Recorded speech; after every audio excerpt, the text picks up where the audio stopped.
Ons het verlede week vir u gesê dat ons begin met Genesis. Dit was inleidend en oorsigtelik Genesis verlede week. Vanoggend is ons by Genesis 1 vers 1.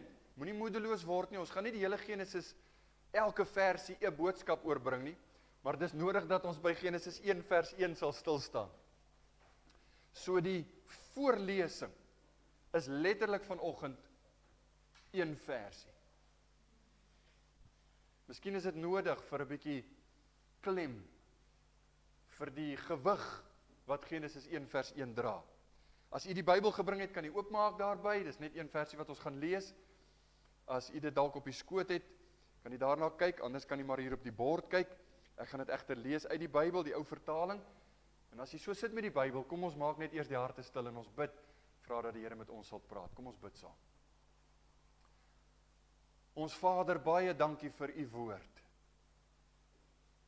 Dankie dat dit die waarheid is. In 'n wêreld waar daar stemme opgaan wat meen daar is nie so iets soos die absolute waarheid nie, wil ons vanoggend onomwonde kom verklaar. Ons glo die Bybel. Ons glo dit is die absolute waarheid. Dit is die woord van God in sy oorspronklike vorm, onfeilbaar, ewig, volmaak. Help ons om ook vanoggend met Genesis 1 vers 1, as ons daarmee wegspring, help ons om 'n basis te lê, 'n fondasie as jy wil, waarop ons kan bou, nie net vir die res van Genesis nie, maar ook vir alles wat verder hier gebeur. Sal u met ons kom praat, sal u ons leer, tot lof en eer van u naam. Amen. Ek moet by voorbaat dalk om verskoning vra as ons vanoggend so bietjie tegnies gaan raak. Dit gaan nie tegnies wees nie, maar moenie hierdie sien as 'n tydjie om 'n bietjie 'n slaapie te vang nie. Ons gaan 'n appel maak op u intellek, op u vermoëns. Kom ons lees Genesis 1 vers 1, dan gaan ons daaroor praat. In die begin het God die hemel en die aarde geskape. Dis tot daar, ons skriflesing van môre.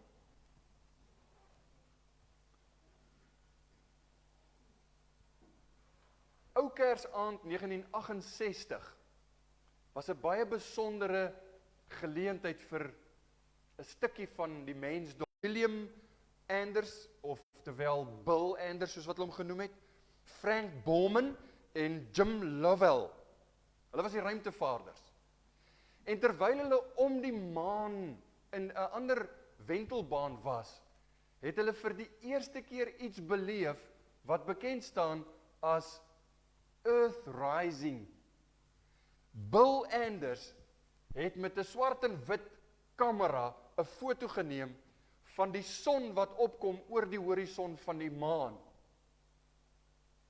En toe hy besef die geleentheid wat hy hiermee te doen het, ek het die foto vir die saamgebring, dis 'n baie bekende foto, jy kan hom gaan Google, sy naam is Earth Rising, toe vra hy vir die ander ouens, gee vir my die kleurkamera, want sy swart en wit het hy gemeen, is nou nie genoeg nie, en toe neem hy presies hierdie foto. Nou, as Google nie vir my lieg nie, is dit die presiese foto, wat Bill Anders geneem het, op die ou Kersaand, 24 Desember 1968, die aarde wat opkom, as jy wil, oor die horison van 'n vreemde planeet, van 'n ander planeet, as 'n uitheemse horison.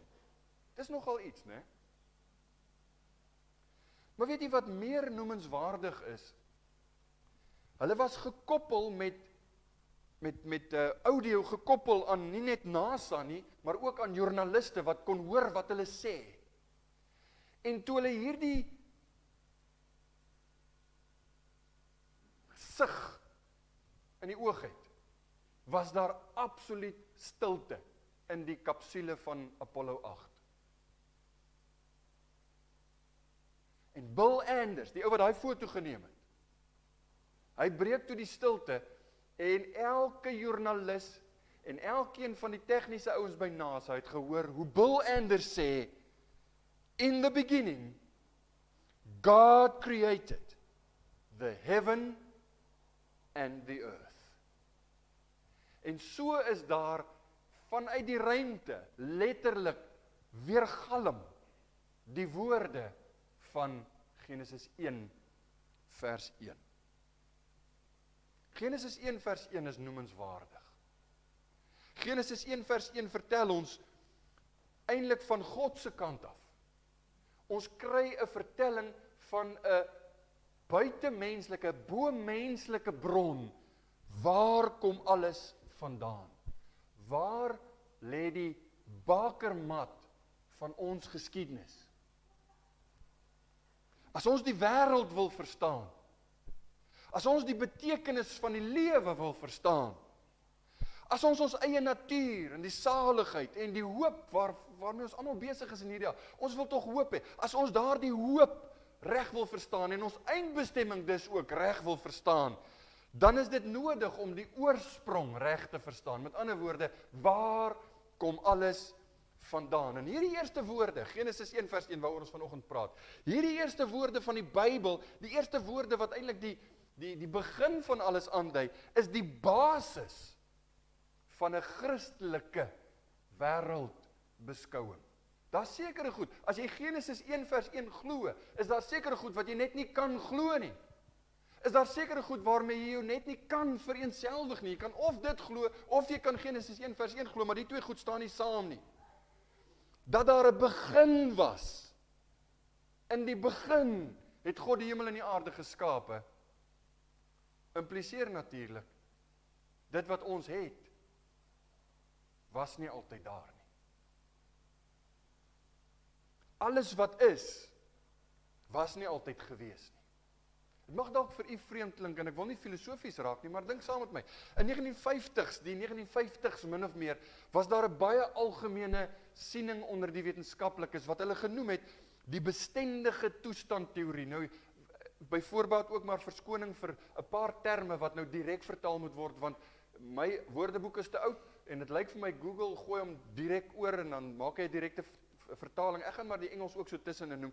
Hulle praat van die steady state theory, wat beteken, die heelal was nog altyd, hy het nog altyd bestaan, en hy sal vir altyd bestaan. Dit is wat die wetenskaplikes geglo het in die 1950s, tot en met die 1950s nog. Toe kom daar 'n man met die naam van Edwin Hubble, en as gevolg van sy waarnemings met 'n teleskoop, het hy empiriese bewyse gebring, wat sê dat die sterre en die sterrestelsels van mekaar af wegbeweeg, geleidelik van mekaar af wegbeweeg, wat toe 'n bewys is, dan moes 'n begin wees. As die dinge van mekaar af wegbeweeg, dan was daar 'n begin wat die ontstaan impliseer. Wat impliseer, dan moes iets aan die begin plaasgevind het.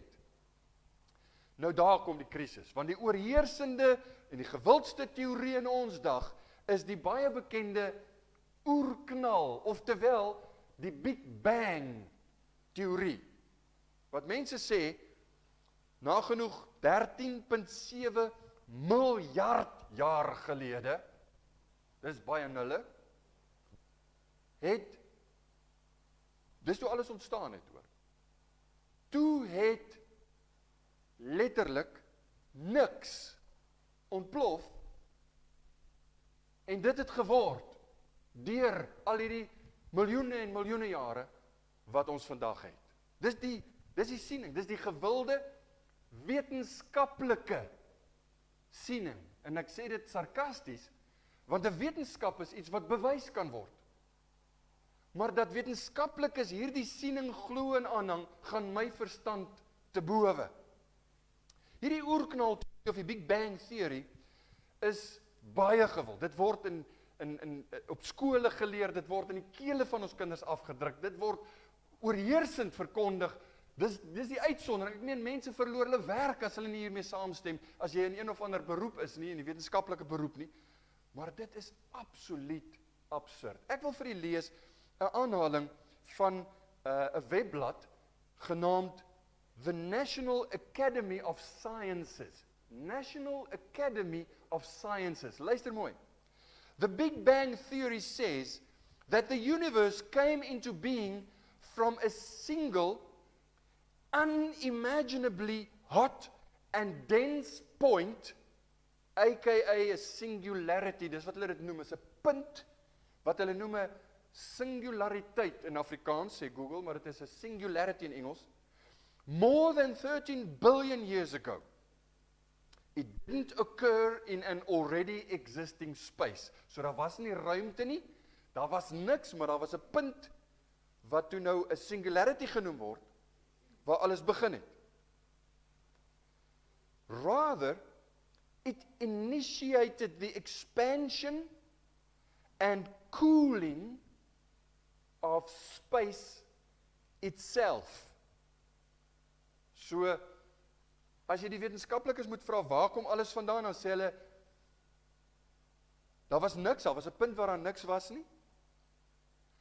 En die puntjie in die niks, wat hulle singulariteit noem, wat verantwoordelik is vir 'n koud word en 'n proses eintlik maar, het toe nou 'n ontploffing veroorsaak, die oerknal. Nou vra hierdie National Academy of Sciences, dieselfde artikel, why stand behind this theory? Hoekom kan ons hierdie teorie glo? En kyk wat sê hulle. In short, it's a remarkably powerful and elegant explanation of how the observable universe came to be. In die woorde van Thomas Huxley, dis die ou wat die voorwoord geskryf het vir The Origin of Species, hy het gesê, hy besef, self 'n wetenskaplik, hy besef dat, dis nou Darwin se boek, The Origin of Species, hy besef dat die teorie het sy leemtes en daar is kwessies, maar die enigste alternatief is om te glo wat die Bybel sê, en wie wil dit nou glo? Dis ongelooflik om te dink dat hierdie wetenskaplik is. Luister vriende, dit is mense wat, die meeste van hulle, en ek wil nie almal onder dieselfde kam skeer nie, dank die Here, daar is wetenskaplikes wat waarlik kinders van die Here is, wat die Bybel glo. Maar vir die meerderheid, wat hierdie teorie glo, hierdie is die ouens wat sê, julle Christene wat glo aan die opstanding, maar dan wil hulle vir my kom vertel, niks het ontplof en iets geword. En dan beskryf hulle dit op maniere, dat jy word oorweldig met terme, en jy word oorweldig met al die kennis wat hulle na jou kant toe gooi, maar dit maak glad nie sin nie. Nou ek sê altyd, ek is nie 'n slim ou nie, maar as ek iets verstaan, dan kan ek dit aan iemand anders oordra. Die Here het my die gawe gegee om ander ouens te leer dit wat ek wel verstaan. En ek was nie van plan van kleintyd af om 'n predikant te word nie, so ek was in 'n tegniese skool, ek sou 'n elektriese ingenieur geword het. Ek dink nie ek is die domste ou wat daar is nie, ek is definitief nie die slimste nie, maar ek het probeer uitwerk, hoe kan hierdie ouens die ding verstaan? Een ding wat ooreenstem met Genesis 1 vers 1 in die oerknalteorie is, daar was aan die begin niks. Dis wat hulle moet ook erken, daar was aan die begin niks en daar was 'n begin. Dis al wat ons saamstem. Daar was 'n tyd toe daar niks was nie, en toe daar 'n tyd gekom, wat alles ontstaan het. Dit vee natuurlik net so tussen hakies die idee van die oosterse gelowe van die tafel, want die oosterse gelowe het hierdie idee van 'n energie, ons is energie, as jy doodgaan, die energie gaan nie verloor nie, so dan word jy weer 'n boom of 'n hoender of 'n haas. Jy weet, dit is die lewe is mos die van julle wat Lion King gekyk het, The Circle of Life, dis die oosterse gelowe wat hulle in kinders se harte inprent van, dis 'n al-ewige sirkel, dis al-ewige continuum van energie wat bestaan. Dis die lewe, dis waaruit die lewe bestaan. Dit vee daai teorie van die tafel af, want daar was 'n begin. So met ander woorde, daar was 'n tyd toe daar niks was nie. Nou as daar 'n begin was, en dinge was nie altyd so daar nie, Genesis 1 vers 1 sê vir ons, in die begin het God die hemel en die aarde geskape. Dan wil ek vir u sê, dink gou saam met my, tyd is nie 'n siklus of 'n sirkel nie. Tyd is 'n traject. Ons teken dit op 'n tydlyn mos, om dit te verduidelik. Tyd is 'n traject. En as die Bybel vir ons sê, waar het dit begin? Aan die begin. Dis letterlik die begin.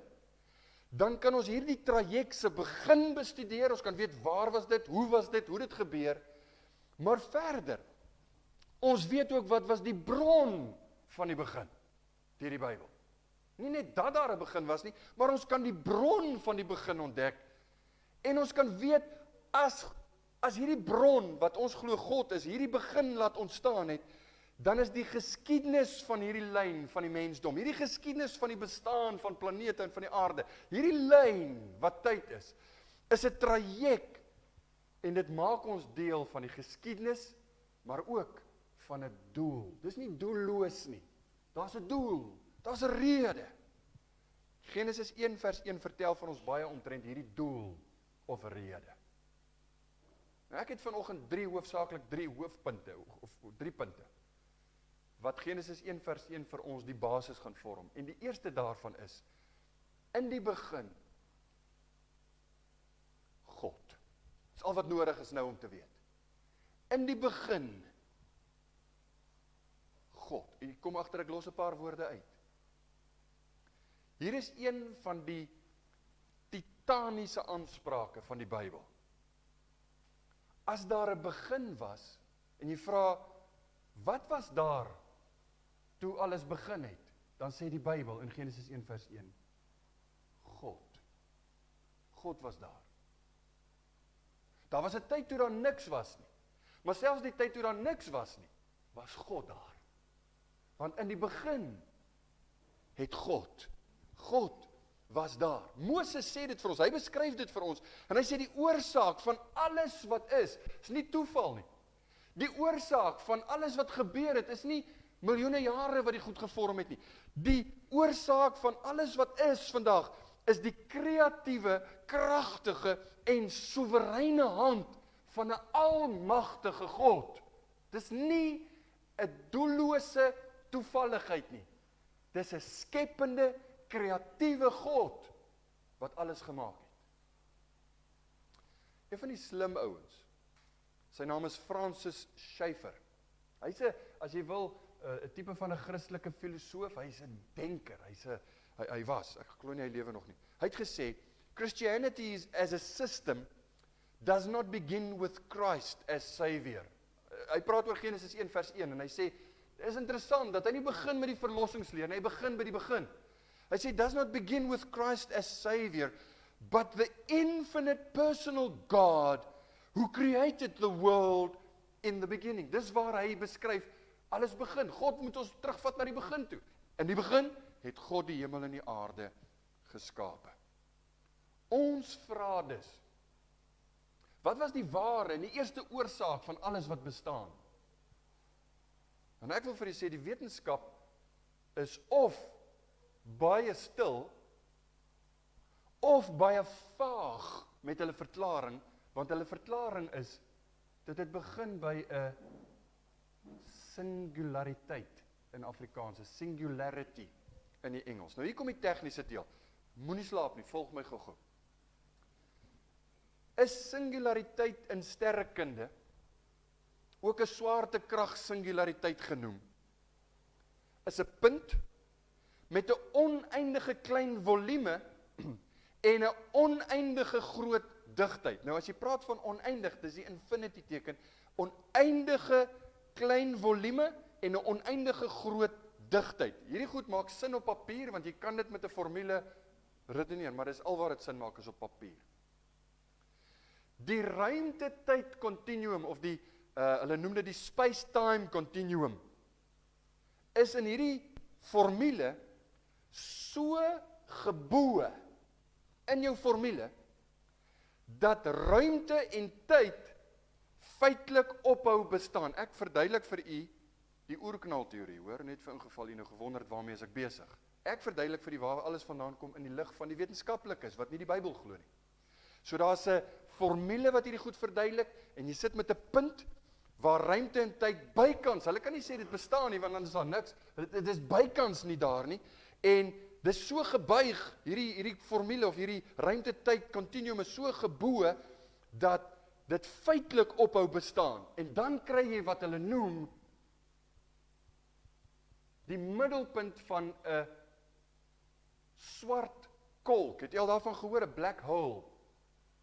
Black hole, sê die ouens, is 'n gat in die ruimte wat alles wat naby hom kom sluk hy in. Want dis nou waar hierdie goed gebeur. 'n Punt daar binne-in wat teoreties beskryf kan word as klein, maar verskriklik dinamies en kragtig. Met die skepping egter, of met die oerknal moet ek eerder sê, was dit nie 'n black hole nie, dit was 'n white hole, want hulle het 'n probleem as hulle sê 'n black hole, want dan moes hy alles ingesluk het, en alles het daar uitgekom, so dis 'n white hole. Hoe hulle die ding omgedraai het, weet ek nie, ek verstaan dit nie. Maar dit klink vir my meer na 'n Steven Spielberg teorie, as 'n wetenskaplike, empiriese feit. Dis goed wat op papier met formules dalk verduidelik kan word, maar wat nêrens bewys kan word nie. Dit word nêrens prakties, empiries bewys nie. So dan vra jy, wat was die ware en die eerste oorsaak van alles wat bestaan? En die wetenskaplikes, as hulle na mekaar kyk en hulle wonder wie gaan antwoord, dan sê hulle 'n singulariteit. En met hulle verduideliking, dan is daar fronse en weersprekings en allerlei goed wat glad nie sin maak nie. Die wetenskap is stil. Maar as jy vra wat was die ware en die eerste oorsaak van alles wat bestaan, dan sê enige iemand wat vir homself kan dink, as daar nie 'n wetenskaplik bewese feit gegee kan word van waar kom die skepping vandaan nie, dan moet jy glo, jy moet tot die gevolgtrekking kom, dat die begin van alles was dan 'n bo-menslike, of jy kan ook praat van 'n immateriële bron. En ons sê, dis God. God het geskape. Dit was die begin. En dis Genesis 1 vers 1. Nou ons het reeds vir u gesê, tyd is 'n traject, né? Dis nie 'n punt nie. Tyd is 'n traject. As dit die begin in Genesis 1 vers 1 is, dan het God nie net die begin geskep nie, maar hy het ook die rigting van hierdie begin bepaal. Die doel daarvan bepaal. Hy is die een wat dit nie net gemaak het nie, maar wat dit meesterlik bepaal het, georkestreer het, beplan het, uitgevoer het, sodat die traject uiteindelik tot sy eer, tot sy verheerliking sal wees. As die oorsaak en die bron van die geskiedenis 'n persoon is, God in hierdie sin, want God is 'n persoon, hy is God die Vader, God die Seun, God hy hou homself aan ons voor as 'n persoonlike wese. As dit so is, soos Genesis 1 vers 1 dan vir ons sê en God openbaar, dan word die skepingsdoel, die sin van die lewe, word gevorm deur God, wat alles gemaak het. Maak tog net sin. As hy dit gemaak het, dan gee hy die doel en die sin aan die lewe. Moses druk dit so mooi uit. Hoor hoe stel hy dit? Psalm 90 vers 2. Voordat die berge gebore was, en u die aarde en die wêreld voortgebring het. Dit is voor Genesis 1 vers 1, né? Ja, van ewigheid tot ewigheid is u God. Dis wat die Bybel ons leer. So Genesis 1 vers 1 vertel ons nie net dat God die oorsprong van alles is nie, maar hy vertel ons ook dat God die onderwerp is van alles. Alles gaan uiteindelik oor God. Dis hoekom die punt wat ek maak is, in die begin, God. Het gaan nie oor ons nie. Het gaan nie eers oor die aarde nie. Dit gaan nie eers oor die son nie. Op 'n tyd het die mense ons gedink, alles draai om die aarde, né? Nou die geskiedenis van die ontdekking van die ruimte en die teleskope, soos wat hulle meer en meer kennis gekry het. Nou toe besef hulle, alles draai nie rondom die aarde nie, maar ons is deel van 'n stelsel. En die stelsel is een van baie ensovoorts. So dit gaan nie eers oor die son nie, dit gaan oor God. In die begin, God. En die woord wat gebruik word in Genesis 1 vers 1 vir God, in die begin het God geskape, is Elohim, 'n woord wat in Hebreëus eintlik 'n meervoudsvorm is, want dit dui op God as Vader en die skepper van alles. Hy is die ware en die lewende God, wat in majesteit en in heerlikheid bo alles uittroon, want hy het dit gemaak. En nou, dit vee ook nog 'n ander ene van die tafel af, en dit is wat ons noem pantheïsme, groot woorde, pantheïsme, wat beteken, God is in sy skepping. Kyk na die boom, God is in die boom, God is in die grond, God is in die blomme, God is in die wind. Dis nie waar nie, God is apart van sy skepping. Hy het die skepping gemaak, hy is betrokke in sy skepping, maar hy is apart van sy skepping. Pantheïsme is 'n dwaling. Hy is apart van die skepping, maar terselfdertyd ook verhewe bo die skepping. Hy wat voor alles was, hy is ook bo alles, en hy is ook oor alles. Hy is God. Sy wil wat die heelal gevorm het, is onbeperk. Dit word deur geen menslike, geen natuurkrag, geen enige energie kan dit beperk nie. En hierdie besef kom duidelik na vore wanneer jy kyk na gedeeltes soos Psalm 121 wat ons baie goed ken. Vers 1 en 2 sê, ek slaan my oë op na die berge. Waar sal my hulp vandaan kom? Gaan my hulp kom van iets in hierdie wêreld? Gaan my hulp kom van iets wat groter is as ek, sterker is as ek en wat vir my kan help? Gaan die mens hulp kom van iets groter en sterker as die mens? Dan sê die psalmdigter, my hulp is van die Here wat hemel en aarde gemaak het. Hy's bo hierdie bestaan van die hemel en die aarde. Dis waar ons hulp vandaan kom. Paulus se hoop is ook in die wete dat God bokant al hierdie dinge is, want hy sê in Romeine 8, vers 38 en 39, ek is verseker dat geen, en nou kyk wat hy noem, geen dood of lewe of engele of owerhede of magte of teenwoordige of toekomende dinge of hoogte of diepte of enige ander skepsel ons sal kan skei van die liefde van God wat daar in Christus Jesus ons Here is. As hy letterlik elke aspek van geskape wesens, selfs die onsigbare geestelike wesens noem, as dinge wat niks kan ons skei nie. Nie eers hierdie goed kan ons skei nie. Dan plaas hy God bokant dit alles. En ja, as die kindertjies is wat wonder, hoe sterk is die duiwel? Die duiwel is 'n geskape wese, wat onderwerp en onderhewig is aan God se uiteindelike autoriteit, krag en gesag. In die begin het God. Dui vir ons op die persoonlike bron. Hy het die rigting bepaal, hy het die doel bepaal van hierdie traject. Dit laat die vraag ontstaan. As hy my dan gemaak het, as hy alles gemaak het, wat is jou verhouding tot God? Jy moet dit vra, want jy gaan eendag voor hierdie God staan. Dis waarvan die mense wil wegskram, dis wat hulle nie wil hoor nie, want as God jou gemaak het, dan beteken dit jy gaan aanspreeklik wees teenoor God. Die Bybel sê, dit is die mens bestem om te sterwe, eenmaal te sterwe en daarna die oordeel. Jy gaan voor jou Skepper staan. En daarom die vraag, wat is jou verhouding tot God? Ken jy hom? Weet jy wat sy doel is vir jou lewe? Weet jy wat sy doel is vir jou? En weet jy hoe om sy guns in jou lewe te ervaar? Weet jy hoe om in 'n regte verhouding tot hom te staan? Genesis gaan ons leer. Die tweede gedagte kortliks, dit lei ons daarna om te sê, in die begin het ons gesê, is God, hy is die objek, hy is die onderwerp, maar God het geskep. God het geskape, as jy wil. Genesis 1 vers 1. In die begin het God die hemel en die aarde geskape. Hierdie woordjie geskape is die baie bekende Hebreëse woord bara. Bara, dit verwys altyd in die Bybel, altyd na 'n werk van God. Nooit word dit toegedig aan enige iemand anders nie. Nooit in die Bybel. Dis die gedagte kom nooit eers in die Bybel na vore dat iets of iemand anders iets kon skape nie. Want dit behels God het iets gemaak uit niks. 3 keer wat hierdie woord gebruik word in Genesis. Vers 1, skepping van alle dinge. In vers 21, vers hoofstuk 1 nou, toe God die lewende wesens geskape het. En dan vers 27, toe God die mens geskape het na sy beeld.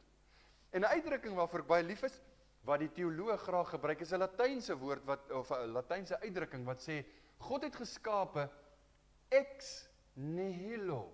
Het jy dit al gehoor? Dis mooi, né? Hy val lekker op die oor. Ex nihilo, wat beteken letterlik uit niks.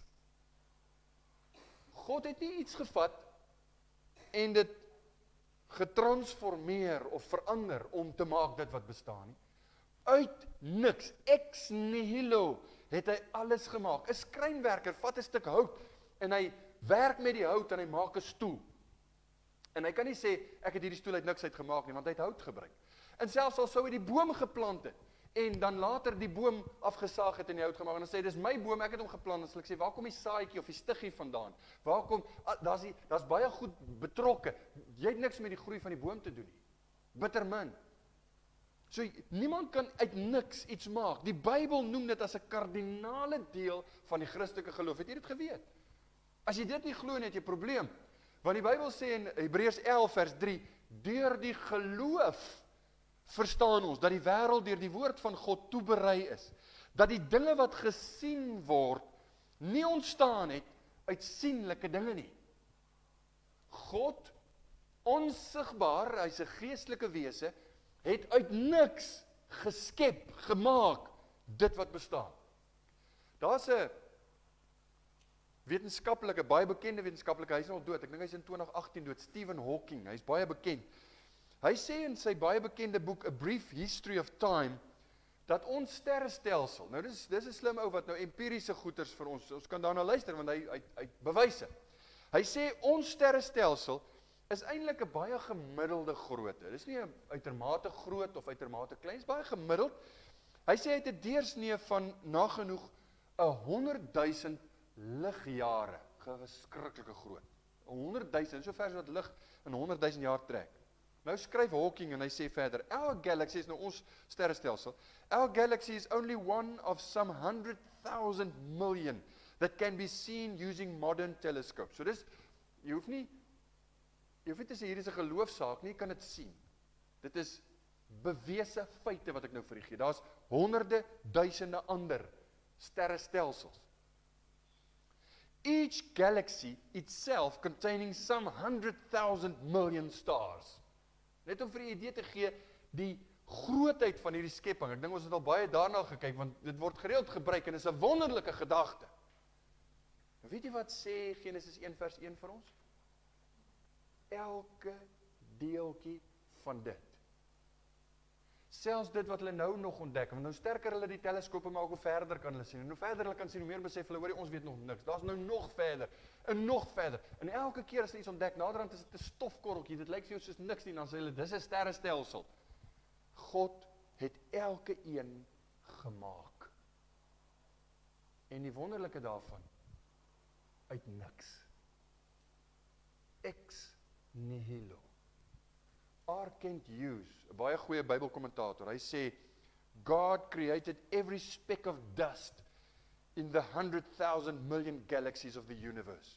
He created every atom, the submicroscopic solar systems with the whimsically named quarks and leptons and electrons and neutrinos, all which have no measurable size. Dat is name vir al die weird goeters. En as ouens wat dit baie interessant vind, elke keer as ek so iets lees, dan dink ek net, man, ek is net bly ek hoef nie eksamen te skryf hieroor nie.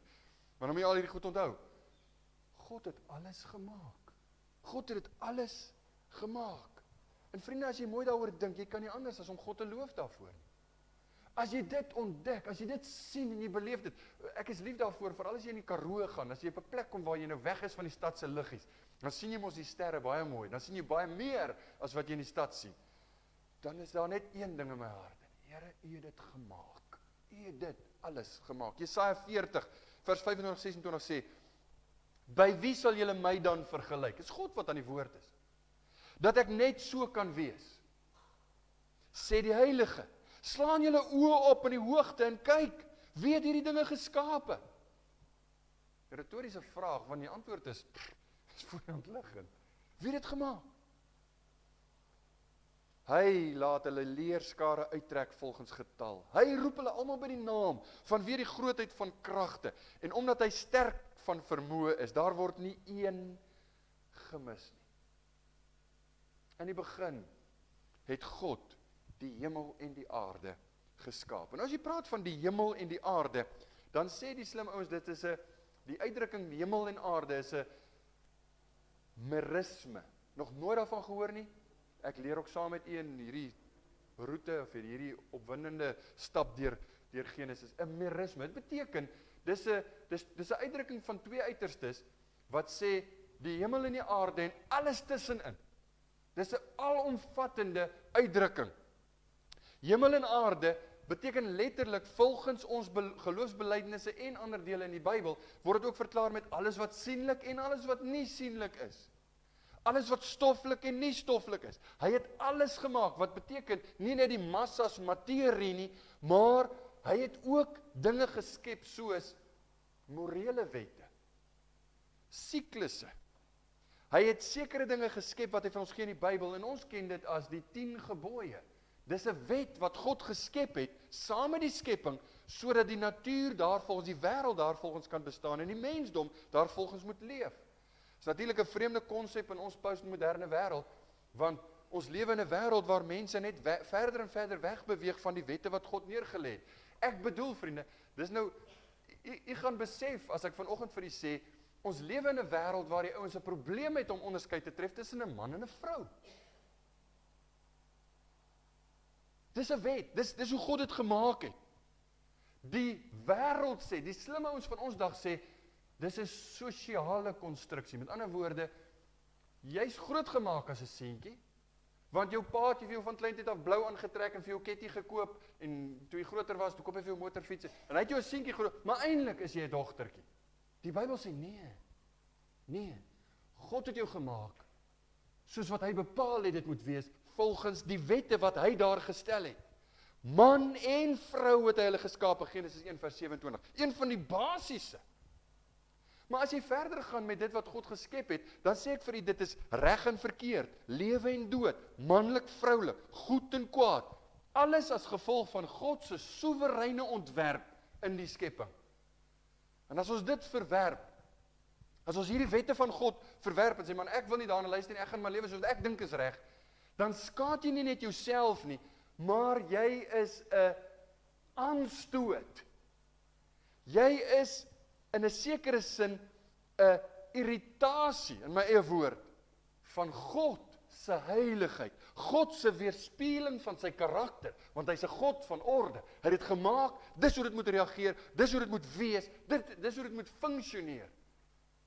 En dan sê mense, nee, ek gaan dit nie so doen nie, ek wil my eie wil hê. Reg deur die geskiedenis verwerp mense hierdie waarheid.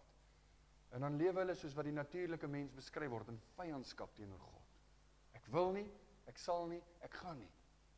En ons moet liefdevol genoeg wees om mense te waarsku en te sê, ek gee om vir jou en ek oordeel jou nie, maar jy gaan eendag voor God staan. Hy het jou gemaak, hy het aanspraak op jou lewe. Hy het nie net man en vrou en bome en plante gemaak nie, hy het reg en verkeerd. Al hierdie dinge is konsepte wat hy geskep het. Dit bring ons by die laaste gedagte en ek moet afsluit. Genesis 1 vers 1. In die begin het God die hemel en die aarde geskape. Dis die begin van 'n verhaal. Dis die begin van ons reeks in Genesis, maar dit is die begin van 'n groot en 'n heerlike verhaal. Ons het al reeds vir u gesê, hierdie woorde wys ons dat ons na die begin van die geskiedenis kyk, dis waar alles begin het, maar ons is deel daarvan. Die geskiedenis het geloop en geloop en geloop, ons is nou so 6000 jaar nadat alles nou hier begin het, maar hier is ons nou, en ons is deel van die geskiedenis. Die verhaal is nog nie klaar nie. As ons dan vra, wat 'n verhaal? Waarvan praat ons nou hier? Wat is die verhaal?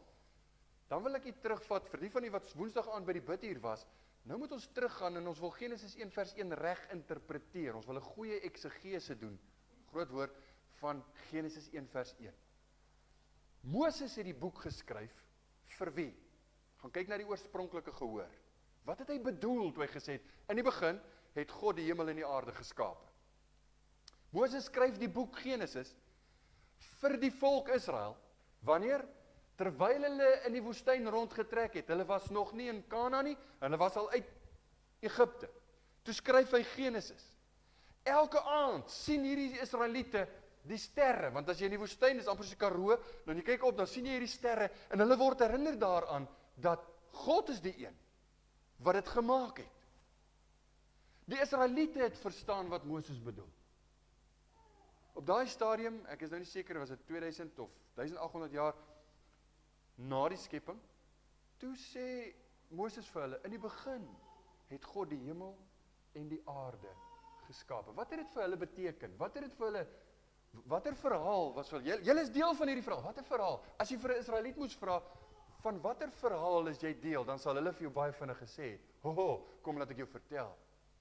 Ons was slawe, En God het ons bevry met 'n sterke hand. Het God ons uit Egipte land onder die farao uitgeneem. Daar was geen hoop vir ons nie, maar God het ons gered. Hy het ons geleer van verlossing. Hy het ons geleer die enigste hoop is in hom. Hy het ons bevry. En toe gee hy vir ons beelde wat ons leer om vorentoe te kyk na 'n verlosser wat sal kom. En een van daardie kosbare beelde is die lam, die paaslam wat hulle moes slag die aand toe hulle uit Egipte is. En die paaslam wys na die lam van God. En die Israeliete sal sê, dis die verhaal. Dis 'n verhaal van verlossing. Dis 'n verhaal van redding. Die mens het verlossing nodig. En dit wys na Jesus. Die lam van God. En weet jy wat sê die Bybel van die lam van God? Dit is die lam wat geslag is voor die grondlegging van die aarde. Voor die skepping. 1 Petrus 1 vers 29. Hy praat van die kosbare bloed van Christus, dis die prys wat betaal is, die kosbare bloed van Christus soos van 'n lam sonder gebrek en vlekkeloos, wat wel vooruit geken is voor die grondlegging van die wêreld, maar in hierdie laaste tye geopenbaar is om julle ontwil. Vriende, ek wil vanoggend vir u sê, Genesis 1 vers 1 is die begin van 'n verhaal. 'n Verhaal wat nie skeef geloop het. En God wat in die hemel gesit het en gesê het, "Ai, tog, wat het nou hier gebeur? Dit was nie my plan nie." 'n Verhaal wat presies verloop soos wat God dit beplan het. Hoekom? Want dit gaan oor die eer van God. Dis God se verhaal, dis God se plan sedert die begin. In die begin het God die hemel en die aarde geskaap. Is nie toevallig dat jy baie bladsye verder in die Bybel lees en jy doen Bybelstudie en jy kom by Johannes 1 vers 1 en jy lees in Johannes 1 vers 1 in die begin. En jy dink, maar ek het dit al iewers gelees. Om die waarheid te sê, ek het dit heel in die begin gelees. Genesis 1 vers 1. Johannes 1 vers 1 sê, in die begin was die woord, en die woord was by God, en die woord was God. Dis nie toevallig dat hy hierdie woorde gebruik nie, want die verhaal is een verhaal. En op hierdie manier word ons daaraan herinner, vriende, dat ons deel is van hierdie verhaal. En u gaan baie vinnig agterkom as ons Genesis 1 vers 2 en verder gaan bestudeer. Vinnig, glo vir my, baie vinnig, dan sien jy die krisis waarin die mensdom beland.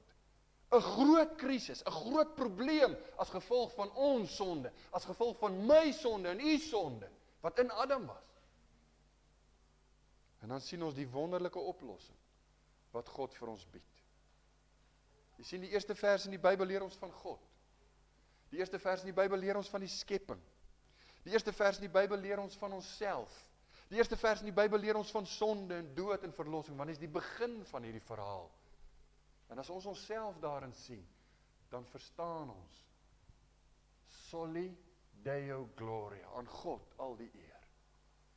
Want hy is ook met my besig. Sy genade is ook vir my. En daarom sluit ek af met die vraag, ken u hom? Nie ken u hom as skepper nie. Daar's baie mense wat die skepping bely en wat sê hulle ken God as skepper, ken jy hom as verlosser, die een wat jou sondeprobleem opgelos het en wat steeds vir jou help elke dag met jou sondeprobleem, want almal van ons het 'n sondeprobleem. Ek kan nie voorstaan en sê, want ek is onskuldig, ek is mos 'n dominee en julle moet nou maar sukkel en ek sal vir julle preek. Nee, ons almal het 'n sondeprobleem. Maar Jesus is die oplossing. Ons is deel van daardie verhaal. En mag die Here ook dit gebruik in ons lewe om hom te verheerlik en om onsself voor hom te stel. Amen. Kom ons bid saam.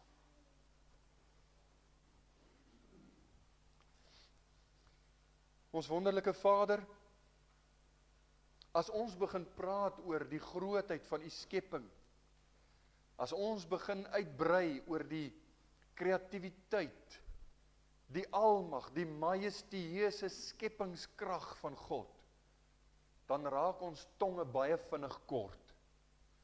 Ons verstand, ons intellek skiet te kort om hierdie dinge te kan begryp, om alles werklik vir onsself te kan neem. Daarom is 'n stuk geloof nodig om vanoggend te kan sê, ons glo die Bybel. Ons glo God se getuienis. Want God het gesê in die begin het God die hemel en die aarde geskape. Ons is nie net besig met die begin van die mensdom en die begin van die geskiedenis soos wat ons dit ken nie. Maar ons moet onsself ook daarin sien. En ek wil maar net vra dat u hierdie woorde sal gebruik en die gedagtes sal gebruik om mense na u toe te trek. Om die kollig op die Here Jesus te laat val, die enigste redder, die enigste een wat ons nodig het, sodat ons waarlik gered kan word. Sal u ons daardeur seën, sal u ons kom leer, tot eer van u naam. Amen.